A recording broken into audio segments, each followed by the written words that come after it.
Now, at this point, most people are aware of Rice Krispie treats. Not everyone, as I found out my Australian roommate never heard of them before. But basically, you take Rice Krispies and you melt some marshmallows and you mix them together and you have a delicious treat. When I was younger, though, and I started screwing around, one day I was like, wait, why does the Rice Krispie get the treat behind it?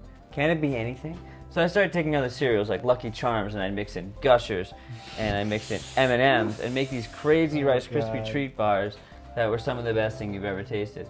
Now, recently I came across this place called Popcorn Buddha, and the guy that owns this place is wild.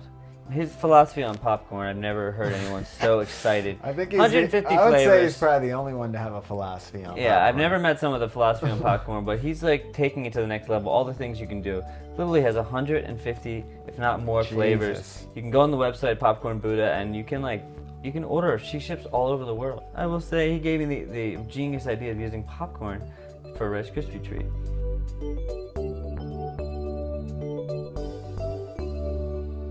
So I'm thinking, why not try this like homemade popcorn?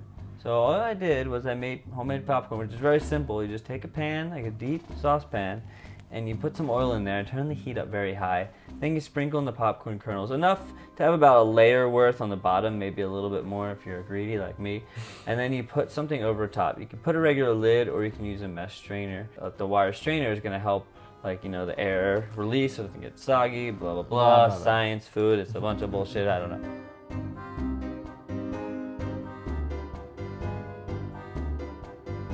So you do that, and once the popcorn pops, I take it out, put it in a bowl.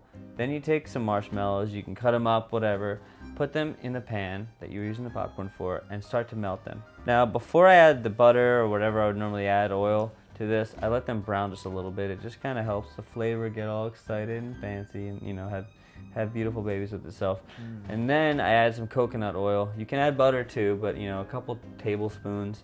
Melt it all together, and once it really melts down and you can tell it's like becoming a liquid, then you add a little bit of salt, cinnamon. If you want to add some extra sugar, you can, but it's pretty much just straight sugar anyhow.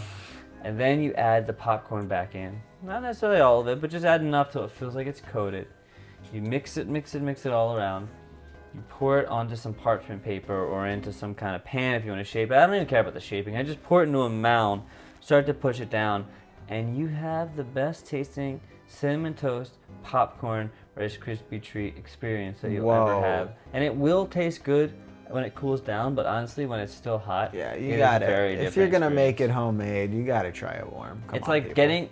To me, it's the same thing. It's like getting a pizza fresh out of the oven versus letting it cool down. When it cools down, it's still gonna taste good, but it's gonna be nowhere near the same experience. Yeah. And that is a special experience.